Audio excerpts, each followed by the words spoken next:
Genesis chapter 3, the temptation and the fall. Now the serpent was the most cunning of all the wild animals that the Lord God had made. He said to the woman, "Did God really say you can't eat from any tree in the garden?" The woman said to the serpent, "We may eat the fruit from the trees in the garden, but about the fruit of the tree in the middle of the garden, God said, 'You must not eat it or touch it, or you will die.'" "No, you will not die," the serpent said to the woman. "In fact, God knows that when you eat it, your eyes will be opened, and you will be like God, knowing good and evil."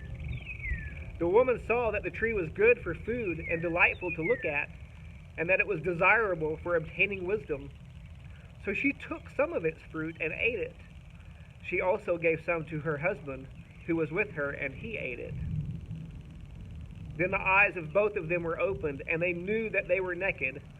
So they sewed fig leaves together and made coverings for themselves. Then the man and his wife heard the sound of the Lord God walking in the garden.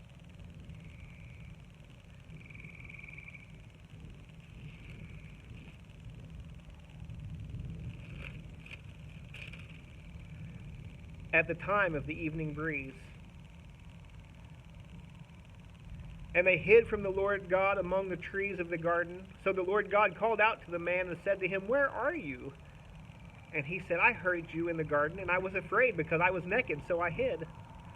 Then he asked, "Who told you that you were naked? Did you eat from the tree that I commanded you not to eat from?" The man replied, "The woman you gave to be with me, she gave me some fruit from the tree, and I ate." So the Lord God asked the woman, "What is this you have done?" And the woman said, "The serpent deceived me, and I ate."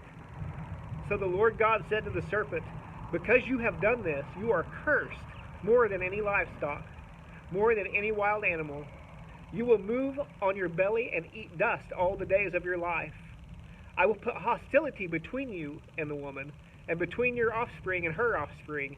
He will strike your head, and you will strike his heel." He said to the woman, "I will intensify your labor pains. You will bear children with painful effort. Your desire will be for your husband, yet he will rule over you." And he said to the man, "Because you listened to your wife and ate from the tree about which I commanded you, do not eat from it. The ground is cursed because of you. You will eat from it by means of painful labor all the days of your life. It will produce thorns and thistles for you, and you will eat the plants of the field. You will eat bread by the sweat of your brow until you return to the ground, since you were taken from it, for you are dust, and you will return to dust." The man named his wife Eve, because she was the mother of all the living. The Lord God made clothing from skins for the man and his wife, and he clothed them.